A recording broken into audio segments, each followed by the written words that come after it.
There's a new train leaving the station, and it's called the Herd Metro.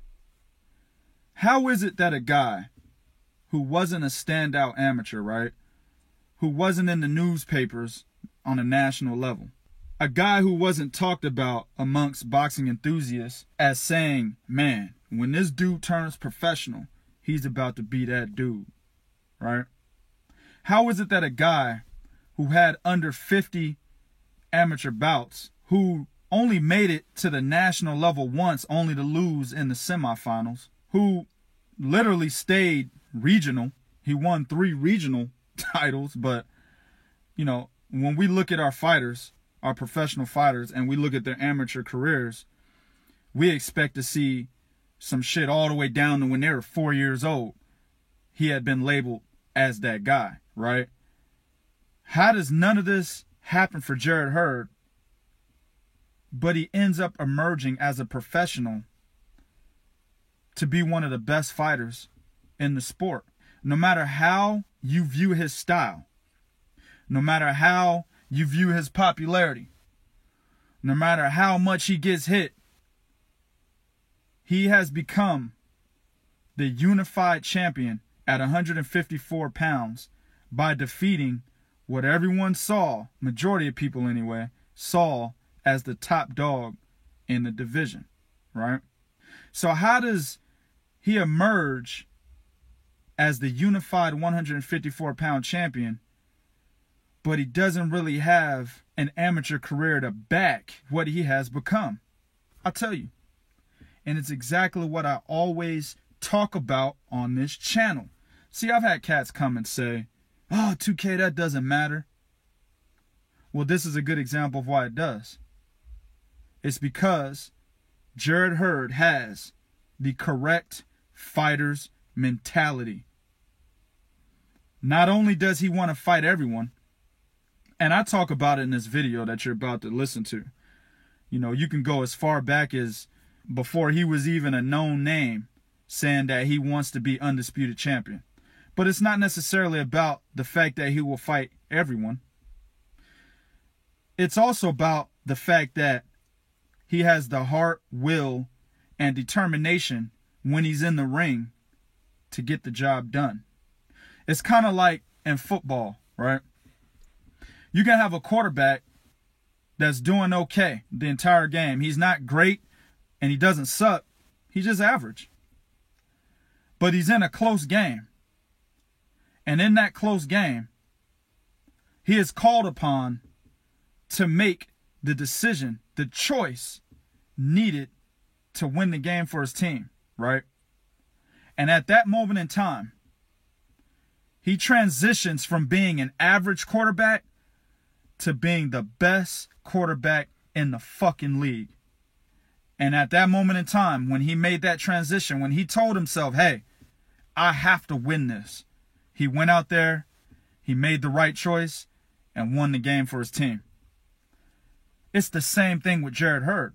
Only difference is this isn't a team sport. So he tells himself, even though I don't have the background of most of these fighters, even though I don't have the basic fundamentals down, mastered as most of these fighters, I'm still going to win. That's how you become the best.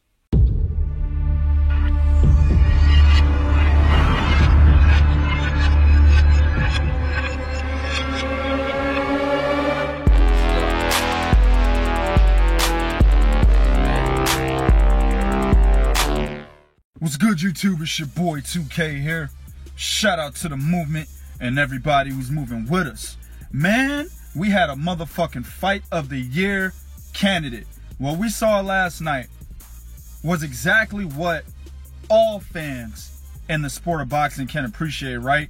Whether you're the type of fan that likes rock'em sock'em robots, you like to see two dumb motherfuckers in the ring pounding each other in the face until one motherfucker finally gets knocked out, or if you actually love the technical aspect of the sport, we had all facets of the sport in one fight last night between Erislandy Lara and Jarrett Hurd. And to put the cherry on top, the fight was for a unification of two titles within the same division.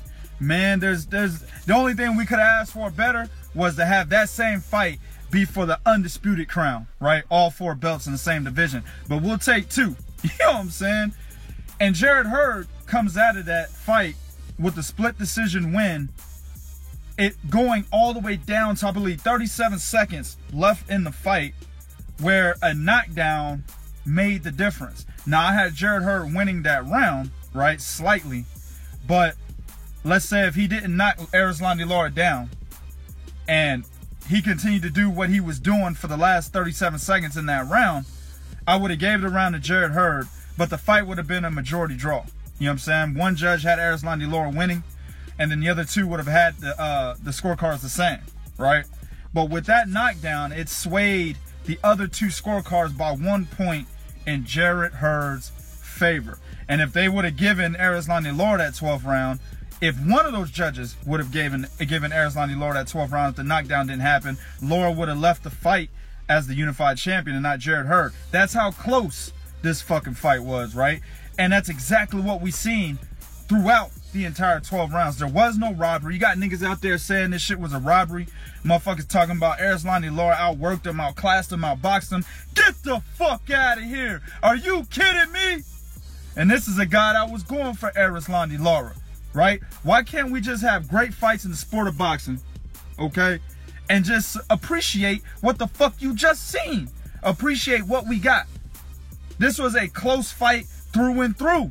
There was no robbery, right? To be honest with you, this is one thing you guys got to understand. The word robbery gets used too fucking much. There is no robbery in a fight where it can literally go either way. You know what I'm saying? Now, I know from your eyes, as a casual, you don't know what the fuck you looking at, right? But in the eyes of the majority of the boxing enthusiasts out there that know this sport, that call this sport, that cover this sport, this was a close fucking fight. There is no robbery. So just fall your dumb ass in line, you know what I'm saying? And just understand it ain't no robbery. And that you need to know how to call fights and look at what you're actually seeing a lot better than you do today. That's the fuck y'all need to do for the cats that's saying this shit was a robbery, alright? Let's get on to Jarrett Hurd, man. The new motherfucker at 154. And for this guy, man, I've mentioned previously that he didn't really have much of an amateur career, but we'll go deep into, you know, the early life of Jarrett Hurd before he became the king at 154. Man, when you look at in terms of what Jarrett Hurd just accomplished last night, we're not looking at styles, right? We're not saying who's more popular or what guy is more good looking than the other, right? All that dumb shit. We're talking about accolades, what this motherfucker just achieved last night, right? Against a guy who was seen as the best 154 pounder out there. He took his title and became unified champion. Jarrett Hurd is now that dude. He's the best fighter at 154, right? Now, if we're talking about styles, of course you can say, well, Jermell Charlo's a better fighter. Hell, you can still say Erislandy Lara is a better fighter because, like I said, if that knockdown didn't happen, the fight would have been a draw. Possibly a Lara win, right? If you look at the scorecards, without the knockdown, it would have been a draw, possibly, and one scorecard would have went to Lara. That still would have gave Lara somewhat of the edge, even though the fight was a draw, right? So you can still say that Lara is a better fighter than Jarrett Hurd. But as far as what he accomplished, he is that nigga at 154. Nobody can take that away from him, right? And it's crazy because Jarrett Hurd is not your normal cat from the streets. You know, he didn't have the story Mike Tyson did where, you know, he left home at an early age and shit, living on the streets. He doesn't have the story that the Lamont Peterson and Anthony Peterson brothers had where, you know, they were pretty much homeless and Barry Hunter took them in. He doesn't have that story. Jarrett Hurd is a guy who was raised in the suburbs, and he has no problem telling everybody that he was raised in the suburbs in a two-parent household, right? He has no problem telling cats that. And he doesn't even try to embody that guy that Mike Tyson or the Peterson brothers are, you know what I'm saying? Or, you know, what the Cubans, you know, the life that a lot of the Cubans had before they defected over to America. He doesn't even try to embody that particular character as who he is in the sport of boxing. He's like, hey man, shit, I'm just a kid from the suburbs. You know, I went to the boxing gym as a means to defend myself, you know. That's pretty much what boxing was to Jarrett Hurd. It was just a means to defend himself at one point, right? But then what happened was, while he was training under Tom Browner, and who also his trainer, who is Ernesto Rodriguez, he was his stablemate at the time, training under Tim Browner. Now, Ernesto Rodriguez was a professional fighter. He was 8-0, right? And then, of course, Jarrett Hurd was an amateur at the time, just getting his shoes wet, getting his hands dirty. You know what I'm saying? Well, Tom Browner ended up passing away. And what happened was Jarrett Hurd and Ernesto Rodriguez, they came together.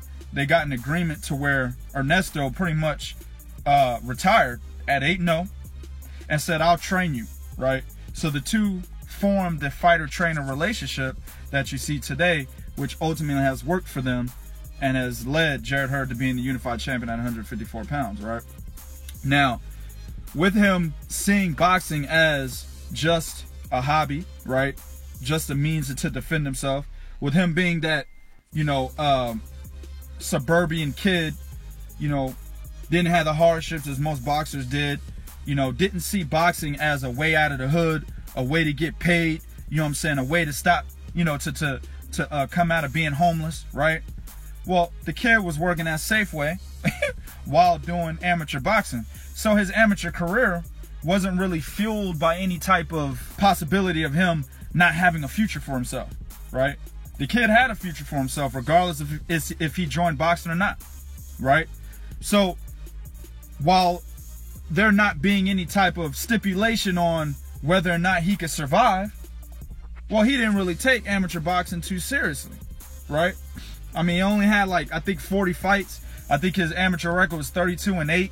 You know what I'm saying? He wasn't really a known figure out in Washington, D.C. I mean, he did win regional tournaments. He won the Washington, D.C. Golden Gloves. That's as far as it got. I think he went to the National Golden Gloves tournament, lost in semifinals, right? So he wasn't a standout amateur. Nobody was talking about Jarrett Hurd in the D.C., Maryland, Baltimore area. Nobody was like, yeah, that nigga Jarrett Hurd, son, you know what I'm saying? When he turned motherfucking pro, he gonna be the unified champion, y'all. Big time, nigga. Easy work. Nobody was saying that about Jarrett Hurd. Nobody really knew who the fuck Jarrett Hurd was, right? Actually, when Jarrett Hurd was a professional, he was just a glorified sparring partner, kind of like Raimundo Beltran was for Manny Pacquiao, right? I mean, he was sparring with cats like Austin Trout, Lamont Peterson, Dominic Wade, you know, the former highly touted prospect Antoine Douglas, etc., right? A lot of different guys out there were like, hey, bring the kid Jarrett Hurd in, you know what I'm saying, get a little bit of work. He was much bigger than them, right? And he had that Antonio Margarita-ish style.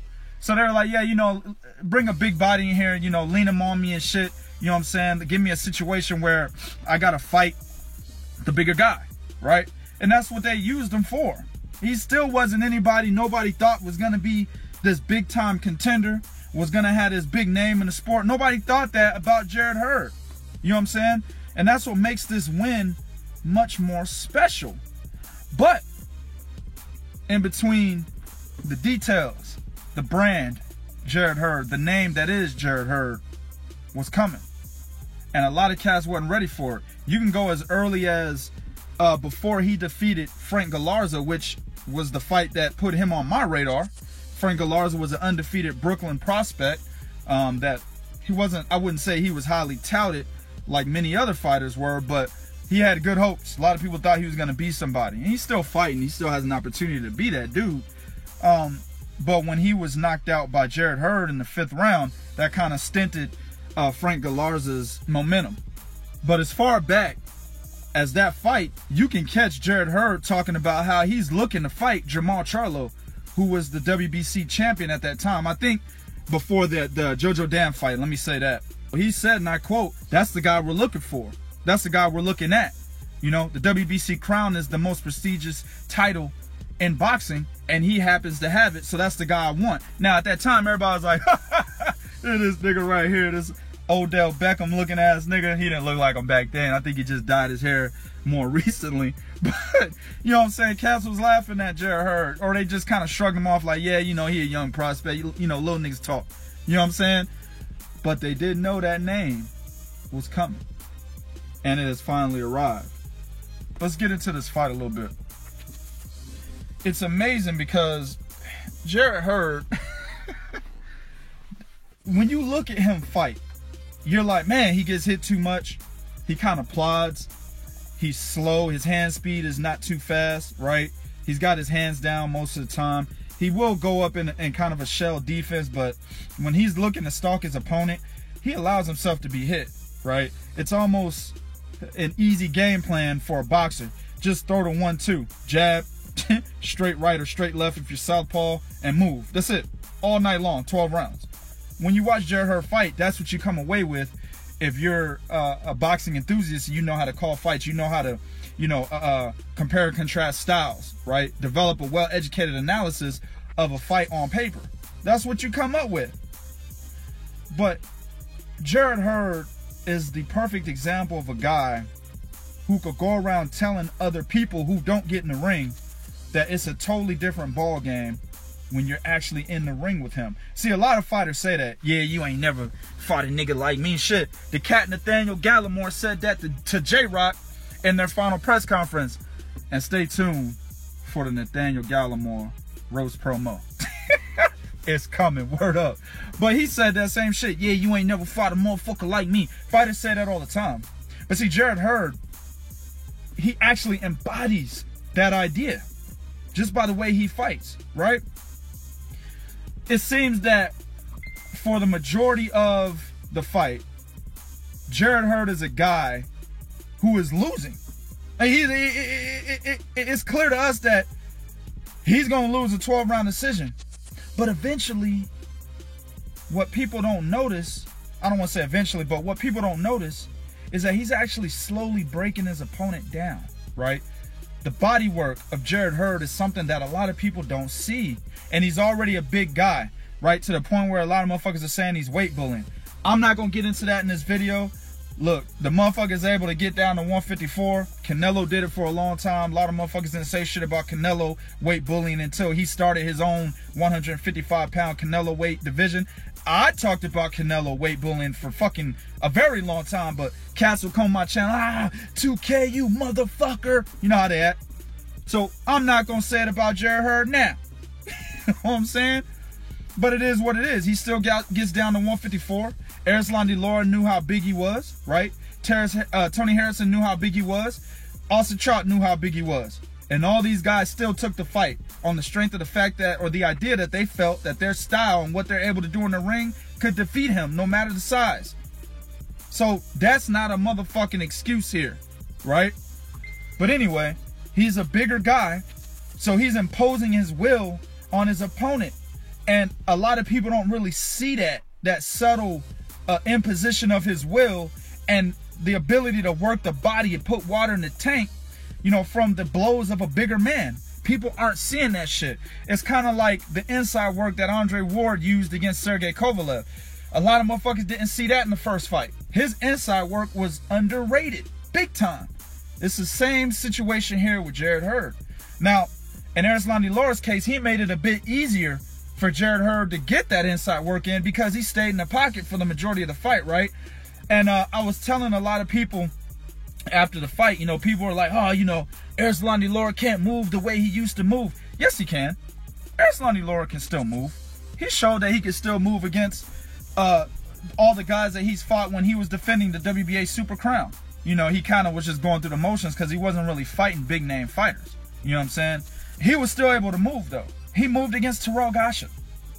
So it's not the age that Erislandy Lara was dealing with in this fight. And I agree with Jarrett Hurd. Jarrett Hurd was like, nah, man, it has shit to do with age. I agree with him. It had nothing to do with age. Erislandy Lara can move. You know what I'm saying? But he elected to keep close to Jarrett Hurd. He was lacking in the height, and he was lacking in the reach, right? Jarrett Hurd had a 2-inch reach advantage, and he also had a 3 or 4-inch height advantage, right? So Jarrett Hurd could easily stalked Erislandy Lara behind the jab. And he did that successfully at points in this fight. When Erislandy Lara elected to stay on the outside, Jarrett Hurd would start using his jab to get closer. And it would tag Erislandy Lara. There was a lot of times where Lara would try to jab to the body or jab to the top, and Jarrett Hurd would come over the top with his straight right hand and tag Erislandy Lara. That happened a lot. So Erislandy Lara said, well, shit, I need to keep my head in his chest. I need to put myself at inside distance because his arms are too long. We can't allow him to have full extension on his punches. I hate it. I hate that idea, right? Because it allows Jarrett Hurd to tee off at close range. And whether or not he's landing a lot of pity pat shots or he's landing power shots, he's still scoring at close range because Jarrett Hurd is throwing damn near over 100 punches per round, right? Majority of them are shots that aren't hard. Majority of them are kind of, you know, shots, setup shots, you know, little shots here and there. But he's still throwing a lot of punches, and the judges are seeing that shit. So I hated the fact that he stood in the pocket, but I understand that he didn't want Jarrett Hurd to get full extension on his punches, being the bigger guy. Definitely did not want to be at mid-range distance. That would allow Jarrett Hurd to get off on some big hooks. That would allow Jarrett Hurd to counter over Erislandy Lara's jab and his straight left hand, right? So he stayed in the pocket, put his head on his chest, and decided that he would try to land more of the uppercut on the inside. He actually went to the body very well on Jarrett Hurd. Again, underrated. A lot of people were like, man, you know, Erislandy Lara getting his ass whooped on the inside. No, he wasn't. Not necessarily. Look at that fight again and watch the left hooks that Erislandy Lara was landing on Jarrett Hurd. He actually tired the big man early on in the fight, right? I saw Jarrett Hurd with his mouth open, I believe, in round 5. You see what I'm saying? And it's not like Hurd was really doing much chasing. He wasn't. He was getting hit to the body at will on the inside by Erislandy Lara. So while that game plan, I didn't like it because I know how Erislandy Lara can fight. I see why he did it. I wouldn't have gone to that extent. I wouldn't have stayed in the pocket that long. I would have mixed it up big time, kept the young guy guessing, you know, doing a lot of ring movement behind my jab, and then switching it up and going on the inside to get a lot of that body work in. I would have did a lot more feigning if I was Erislandy Lara, right? I would have did a lot more weaving of the upper body to get closer on the inside. I definitely would have did a lot of baiting, you know, standing on the inside. As soon as Jarrett Hurd gets close enough, I'd take a step back and shoot the uppercut. That's one thing that he did maybe twice in that fight. And he landed it. It was beautiful. He landed, I think it was the 5th or 7th round. I can't remember. He was baiting Jarrett Hurd into the corner. And when he baited him into the corner, Jarrett Hurd, as soon as he did a half step in, Erislandy Lara shot the left uppercut, landed beautifully. That was probably the biggest punch of the fight, even bigger than the left hook that Jarrett Hurd landed to knock Erislandy Lara down in the 12th round, right? The biggest punch of the fight was that left uppercut. I would have did more of that baiting if I was Erislandy Lara, right? But I understand why he did it. And it's exactly what I said. You don't allow a guy. And Jarrett Hurd can hit hard. Like I said, he's a big guy. He's imposing his will. There's a lot of weight that's coming behind those shots. Jarrett Hurd could have easily been 180 pounds in this fight, while Lara's probably like 160, 165, right? So there's a lot of weight coming behind those shots. So if you don't allow them full extension on their shots, you know, make it to where they're smothering their work on the inside, well, then you don't feel the power as much as you would if you allow them full extension. And if you look at the knockdown, Jarrett Hurd stepped back a little bit before he shot the left hook. And that's because Lara was directly, he had his head in his fucking chest, right? He stepped back. He had to allow himself the range to get that shot off. And he did it beautifully. He did it beautifully, setting up. He threw a right uppercut, knocked Erislandy Lara's head up, knocked his chin up. He stepped back a little bit and threw the left hook, knocked him down. Beautiful fucking sequence. Man, it was it was pretty much what sealed the deal for Jarrett Hurd, man. Excellent fucking fight. There's a new train in town, and it's called the Hurd Metro, nigga. All 3 words. The Hurd Metro, nigga. You know what I'm saying? Hurd Metro. Look, I'm not trying to tell y'all to get on that train, but y'all better respect that Jarrett Hurd is that motherfucker at 154. I'm a guy that's very critical of guys that don't display good defense, guys that run into punches. You know, the Antonio Margarito style. I'm very critical of guys like that. And one of the things that Jarrett Hurd said early on in his career, in early interviews, he stated that his strong suit is his defense. I highly disagree with him on that. But then I give him credit because he goes back and says, but it's still something that I really need to work on. So I don't know. I guess at the same time, he's saying that his strong suit is his defense, but he really doesn't believe that. It is what it is. at the end of the day, his second statement is what I actually agree with. He needs to work on his defense. You can't run into punches your entire career, especially when you move up. Now, Jarrett Hurd is talking about how he wants to fight Jermell Charlo. He's talked about being the undisputed champion since before he fought JoJo Dan, right? He wants Jermell Charlo. Jermell Charlo, after the fight, said, yeah, let's make this shit happen. You know, he said, too, that Erislandy Lara can't move the way that he used to. I disagree with that. But then he also said, I will move the way Erislandy Lara should have moved. Jermell Charlo's not that big of a mover. He never really was. Even back before he got with Derrick James, he was never that big-time mover. You know what I'm saying? He didn't utilize the ring the way Erislandy Lara did against, like, a Canelo Alvarez, right? He wasn't that kind of fighter. He was a boxer from the outside. He set up a lot of his combinations behind the jab, and he didn't really sit down on his punches because he would be on his back foot at times. But he wasn't this big-time mover, you know, a lateral mover all around the ring and shit. He wasn't like that. And he moves less being with Derrick James. So I don't see him doing the movement he's saying that Erislandy Lara should do. And I don't think he can against Jarrett Hurd. Eventually, he's going to close the distance. You know what I'm saying? Moving that much tires you out. Also, Trout tried to do it. Nigga ended up with cramps in his legs in a fight that he was, in my opinion, winning handily, right? But he got the cramps in his legs, and coupled that with Jarrett Hurd closing the distance, putting water in the tank. I mean, eventually you're going to wear it down. And when you wear it down, that's when Jarrett Hurd magically gets the second win. You know what I'm saying? So, yeah, I don't think Jermell will do that in that fight. Also, Jarrett Hurd is saying that there's no need for a rematch for Erislandy Lara. I would love to see a rematch, but at the same time, I support a fighter looking to get undisputed status, right? The only thing is that WBO title is kind of out of reach. You got Saddam Ali with that belt. He's getting ready to defend it against Liam Smith. Whether or not Saddam Ali continues to be champion after that fight, or he loses it to Liam Smith, I think that belt's going to be out of reach for the winner of a possible Jermell Charlo versus Jarrett Hurd fight. That belt's going to be out of reach. You know what I'm saying? Those guys are not looking to defend that title against either one of those motherfuckers anytime soon. So that's going to be the challenge, actually becoming undisputed. Jarrett Hurd has gone on record saying that he wants to be undisputed before moving up in weight.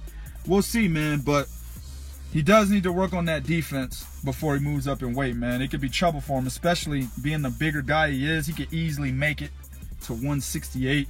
You know, killers at 160 like Daniel Jacobs.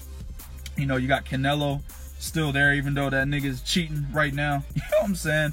Gennady Golovkin is still there. You got the brother Jermall Charlo at 160. There's some killers there at 160, a division that was once flat.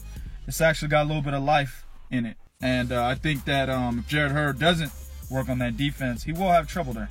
All right? But, again, congratulations to my man Jarrett Hurd. You know what I'm saying? The Hurd Metro, nigga. Word up. YouTube, do what you do in the comments section. Be real. And let me know what you think about Jarrett Hurd and his win over Erislandy Lara last night to become the unified 154-pound champion. Just real talk for real fans. One.